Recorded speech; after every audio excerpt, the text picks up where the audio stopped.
नमस्कार दोस्तों, मैं जब भी हिमाचल आता हूँ तो हिमाचल की संस्कृति, वहाँ की खूबसूरती हमेशा आपको दिखाता हूँ। आज जिस जगह पे मैं मौजूद हूँ, वो जगह हिमाचल ही नहीं बल्कि भारत की खूबसूरत जगहों में से एक है और शायद थोड़ी-सी अछूती भी है। आप मनाली के बारे में जानते हैं, आप कुल्लू, चंबा, खजियार, लेकिन मंडी ज़िला में एक ऐसी जगह है, एक ऐसी झील है, जिस झील को मैं कहूँगा कि भारत की सबसे खूबसूरत झील है। आज उस झील के इस सफ़र पे हम निकले हैं। उस झील का नाम है प्राशर लेक, प्राशर झील। और झील बस 100-200 कदमों की दूरी पे है हमसे। उससे पहले एक गेस्ट हाउस है जहाँ पे हम रुके हैं और यहाँ से भी बहुत खूबसूरत नज़ारा आ रहा है। तो आपको बता दें, आज हम प्राशर झील की तस्वीरें, खूबसूरती, वहाँ के बारे में, वहाँ का इतिहास, पौराणिक इतिहास आपको बताएंगे। लेकिन उससे पहले एक छोटा सा, ये आईपीएच डिपार्टमेंट का ही गेस्ट हाउस है। यहाँ पे हम रुके हुए हैं, लंच कर रहे हैं और इसके आसपास जो खूबसूरती है उसका नज़ारा भी आप ले लीजिए। ये देखिए कितनी खूबसूरत जगह है। देवदार के छोटे छोटे वृक्ष, ये हरे हरे घास के लंबे मैदान, मिडो, और ये ऊंची ऊंची पहाड़ियाँ और उनके पीछे बर्फ के ये पहाड़। देखिए कितनी खूबसूरत ये जगह है। बस इससे कुछ ही कदमों की दूरी पे प्राशर लेक है। ये देखिए, यहाँ से आपको वो बर्फ के पहाड़ शायद दिखाई दे रहे होंगे। इतना खूबसूरत नज़ारा है। ये देखिए, ये बर्फ के पहाड़ आपको नज़र आ रहे होंगे। तो दोस्तों, हम पहुँच गए हैं हिंदुस्तान की सबसे खूबसूरत झील में और आप मेरे पीछे देख सकते हैं, ये है प्राशर लेक, जो हिंदुस्तान की सबसे खूबसूरत झील है। आपने कई झील देखी होंगी, लेकिन इतनी खूबसूरत झील आपने कहीं नहीं देखी होंगी। चारों तरफ पहाड़ियां हैं, खूबसूरत हरियाली आपको यहाँ पे नजर आ रही होगी। वहाँ पे देखिए बर्फ के सफेद पहाड़ भी नजर आ रहे हैं और बीच में इस हरियाली भरे खास मिडोज के बीच में आप देख सकते हैं महर्षि प्राशर झील। हिमाचल प्रदेश के मंडी जिले में ये मौजूद है। इसे मैं क्यों कह रहा हूँ कि ये हिंदुस्तान की सबसे खूबसूरत झील है, इसके आसपास देखिए आप, कितनी प्राकृतिक सौंदर्य यहाँ पे आपको नजर आ रहा है। चारों तरफ सिर्फ ग्रीनरी ही ग्रीनरी, हरियाली ही हरियाली, प्रकृति का सौंदर्य आपको यहाँ पे नजर आ रहा होगा। मैं आपको दिखाता हूँ। अब ये देखिए, ये कितनी खूबसूरत झील है। इस झील को थोड़ा और खूबसूरती से देखिए। और ये बीच में जो आपको टापू नजर आ रहा है ना, ये टापू कहते हैं झील के चारों ओर घूमता रहता है प्राकृतिक रूप से। ये भी यहाँ पर एक चमत्कार है जिसका जवाब विज्ञान अभी तक खोज नहीं पाया है। तो हम सपरिवार घूमने आए हैं और इस खूबसूरत झील का नज़ारा आप भी ले लीजिए। गर्मियों का मौसम है, सबसे सही समय यहाँ पे आने का है। और ये मंदिर के देखिए, मंदिर यहाँ पे आपको नज़र आ रहा है झील के साथ ही। महर्षि प्राशर जो यहाँ पे रहते थे, तपस्या करते थे, महर्षि प्राशर जिनके बारे में शास्त्रों में, वेद, पुराण, उपनिषद आपने हर जगह पढ़ा होगा। प्राशर ग्रंथ है, स्मृति है, शास्त्र है।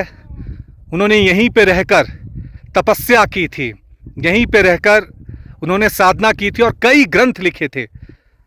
महर्षि प्राशर के बारे में कहा जाता है कि वो मौसम विज्ञान, वनस्पति विज्ञान, कृषि विज्ञान को लेकर उन्होंने यहीं पर बैठकर कई शोध किए थे। हिमाचल प्रदेश को देवभूमि, ऋषि भूमि, हिंदुस्तान के सबसे खूबसूरत जगह और जन्नत क्यों कहा जाता है, इन तस्वीरों को देखकर आप समझ सकते हैं। हम आपको लेकर चले हैं हिंदुस्तान की सबसे खूबसूरत झील में। और मैं थोड़ा सा जूम आउट करता हूं ताकि आप समझ सकें। ये टापू है और ये टापू इस वक्त यहीं है। आप कल आएंगे तो शायद ये कहीं और होगा। थोड़ी देर पहले थोड़ा पीछे था, हो सकता है 10 दिन बाद आए तो ये झील की दूसरी तरफ होगा। ये एक चमत्कार यहाँ पे देखने को मिलता है। और ये ऋषि प्राशर का मंदिर, यहीं पे महर्षि प्राशर युगों युगों पहले रहते थे, तपस्या करते थे और यहीं पर उन्होंने कई बड़े ग्रंथ लिखे। मौसम विज्ञान को लेकर उनके ग्रंथ आज भी शोध का विषय हैं। कृषि विज्ञान को लेकर, किस मौसम में कौन सी फसल करनी चाहिए, बादलों को देखकर, आसमान को देखकर, ग्रह नक्षत्रों को देखकर किस तरह से कृषि को हमें अपनाना चाहिए, यहीं पर आकर उन्होंने वो महान ग्रंथ लिखे थे। और देख सकते हैं आप, टूरिस्ट, शांति, सबसे बड़ी बात शांति। मनाली, कुल्लू आप जाएंगे वहाँ शहर है, आपको बाजार मिलेगा, लेकिन प्रकृति और प्रकृति का सौंदर्य ये आपको यहीं पे देखने को मिलेगा। ये देख सकते हैं देश भर से, क्योंकि ये जगह अभी इतनी फेमस नहीं है, ऑफ बीट ये जगह है, और यही वजह है कि मैं आपको इसको दिखा रहा हूँ, क्योंकि आप समझ सकते हैं कि कितनी खूबसूरत ये जगह है। ये देखिए, अब नीचे भी आपको लेकर चलेंगे और उधर बर्फ़ के पहाड़ भी हैं। अगर मैं आपको थोड़ा सा जूम इन दिखा सकूं, ये देखिए, ये पीछे झील के नीचे, और यहाँ बर्फ़ भी पड़ता है सर्दियों में। यानी ठीक 1 महीना पहले ये पूरी झील जो थी वो बर्फ़ से ढकी हुई थी, लेकिन गर्मियों में आप आएंगे तो मीठी मीठी धूप आपको यहाँ पर महसूस होगी। ऐसा लग रहा होगा कि आप जन्नत में। अभी देखिए झील के बीचों बीच जो घास है वो किस तरह से लहरा रहा है, ठंडी ठंडी हवाएं यहाँ चल रही हैं, मीठी मीठी धूप है, जन्नत का एंजॉय आप कर रहे हैं। ये देखिए कितना खूबसूरत नज़ारा। प्राशर लेक हिमाचल प्रदेश की शान, या कहें हमारे हिंदुस्तान की ये शान है। सबसे खूबसूरत झील, हर कोई आके यहाँ मंत्रमुग्ध हो जाता है इसके सौंदर्य को देखकर। और आप भी देखिए प्राशर लेक को। चलिए, ये देखिए झील के बिल्कुल करीब हम पहुँच गए हैं, और झील के बीचों बीच आपको ये टापू नज़र आ रहा है, खूबसूरत नज़ारा। ये टापू अभी यहीं है, कल आप आएंगे तो हो सकता है झील के बीचों बीच हो, और कुछ दिनों बाद झील के दूसरे ओर आपको ये नज़र आए, क्योंकि ये ऐसे ही तैरता रहता है। ये भी अपने आप में एक चमत्कार है। झील के चारों तरफ बैरिकेटिंग की हुई है, जाली लगाई हुई है, क्योंकि अंदर दलदल होता है, डूबने का ख़तरा होता है। जाहिर सी बात है, सेफ्टी के लिए, सिक्योरिटी के लिए ये यहाँ पे लगाई गई है। मैं आपको और करीब इस झील के लिए चलता हूँ। ये गेट लगा हुआ है, ताला यहाँ पे लगा हुआ है, ताकि जो टूरिस्ट लोग यहाँ आए हुए हैं वो एंटर ना कर सकें। ये आप देखिए, ये झील के अंदर हम कैमरे को ले गए हैं, हवाएं चल रही हैं, इसके अंदर मौजूद घास लहरा रहा है, जैसे प्रकृति नृत्य कर रही हो इस मीठी मीठी धूप और ठंडी ठंडी सरसराती हवा के बीच। ये देखिए टूरिस्ट लोग इस झील का चक्कर लगाते हैं, यहाँ से लेकर वहाँ तक।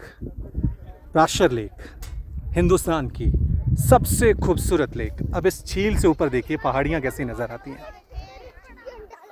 पहाड़ियों के बीचों बीच ये झील प्राकृतिक रूप से कैसे बनी, कितनी खूबसूरत झील ये बनी। आप इसे किसी भी मौसम में आएंगे, बर्फ़ वाले मौसम में आएंगे तो यहाँ बर्फ़ पड़ी होती है। मंदिर के अंदर आपको लिए चलते हैं।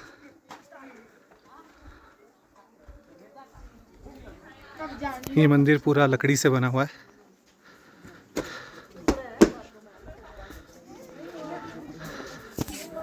और ये देखिए जय प्राशर ऋषि, यहाँ जो संदेश है वो भी पढ़ें। आप कहाँ हो ज़रा जान लो और मान लो, आप भाग्य से तीर्थ में हैं, पर्यटक स्थल पर नहीं। तीर्थ को तीर्थ रहने दो, पर्यटक स्थल ना बनाओ। तीर्थ को मौज के लिए नहीं, आत्म कल्याण के लिए है। एक संदेश। ये गेट के बाद लकड़ी की नक्काशी, कितनी खूबसूरत नक्काशी देखिए, क्योंकि यहाँ पे देवदार के वृक्ष होते हैं, तो लकड़ी से ही ज़्यादातर घर भी यहाँ बने होते हैं, मंदिर भी यहाँ बने होते हैं। और ये खूबसूरत नक्काशी आपको ही नजर, ये हिमाचल कुल्लवी जो नक्काशी है उसी से ये मंदिर बना हुआ है। ये देखिए, और अंदर चलिए चलते हैं आपको।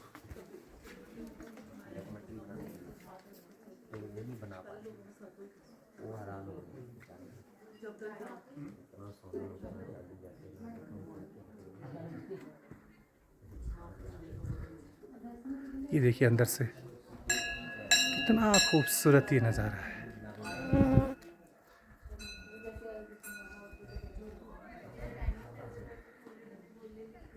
देखिए महर्षि प्राशर के मंदिर में हम यहाँ पहुँचे हुए हैं, और महर्षि प्राशर इस देश के महान ऋषि। वेद व्यास, आप महाभारत पढ़ते हैं, आप पुराणों को पढ़ते हैं, ये इनके ही पिता हैं, और यहीं पे रह के इन्होंने तपस्या की, कई विषयों में शोध किया, और यहाँ पे जो पुजारी हैं उनसे जानने की कोशिश करते हैं इस मंदिर के इतिहास के बारे में और यहाँ की जो मान्यताएं हैं। प्रणाम पंडित जी। पंडित जी ज़रा बताएं इस मंदिर की कहानी के बारे में, महर्षि प्राशर के बारे में।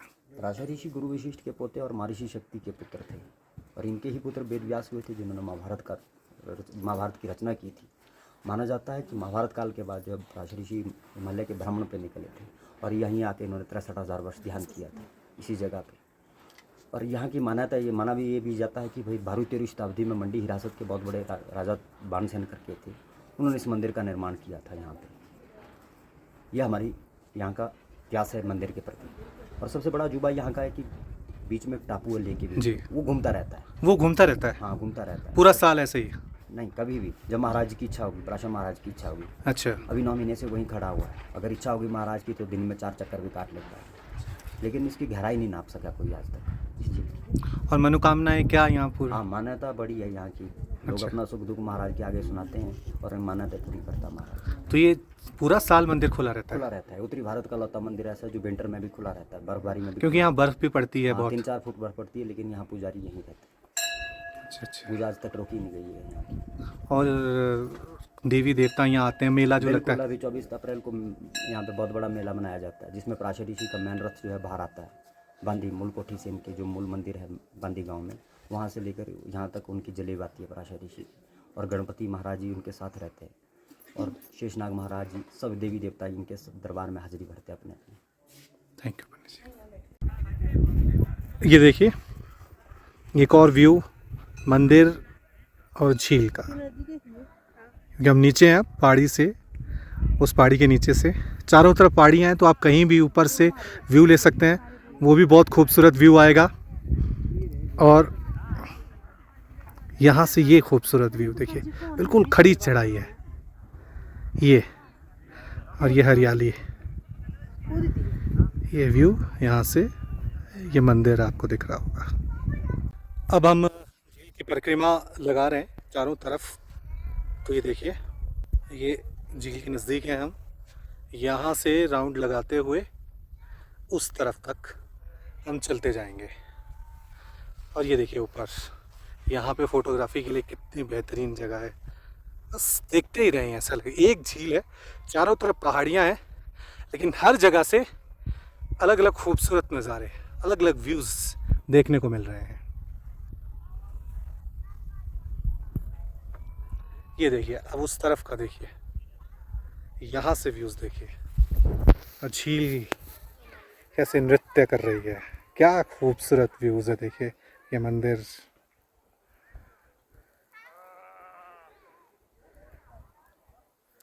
और वो टापू।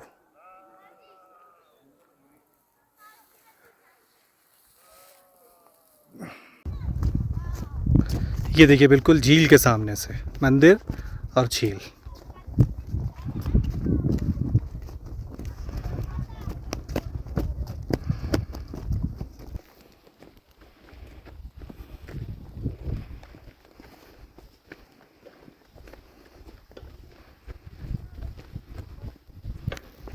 टापू के बिल्कुल करीब है हम। यही टापू है जो झील का चक्कर लगाता रहता है। ये देखिए, मैं थोड़ा और जूम इन कर देता हूँ। ये टापू है, ज़मीन का एक टुकड़ा झील के बीचों बीच, जो तैरता रहता है अपने इच्छा से। कभी दिनों दिन रुकता रहता है, कभी 4 घंटे में ही तैरने लग जाता है।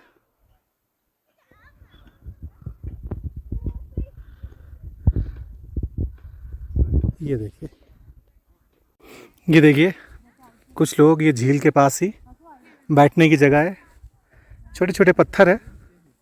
लोग यहाँ ऐसे ही अपने बचपन को दोबारा जीते हैं, घर बनाते हैं। ये देखिए, यहाँ पे लोगों ने पत्थर के छोटे छोटे घर बनाए हुए हैं।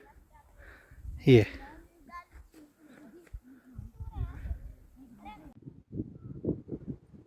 अब इस वीडियो के आखिर में जो सबसे खूबसूरत चीज़ और सुकून देने वाली चीज़ है, वो यहाँ के आप मेडिटेशन करें। इस तरह झील के इस ऊपरी हिस्से में बैठ जाएं। मेरे पीछे कितना खूबसूरत नज़ारा है, और बस मेडिटेशन लगाने की ज़रूरत नहीं है। अमूमन जब आप शहरों में होते हैं तो मेडिटेशन करने के लिए, ध्यान करने के लिए आपको वक्त लगता है, एकाग्र करने के लिए। यहाँ इस मीठी मीठी धूप, ठंडी ठंडी हवा, उस खूबसूरत नज़ारे के बीच बस आँख बंद करिए और ओम का उच्चारण करिए। ओम।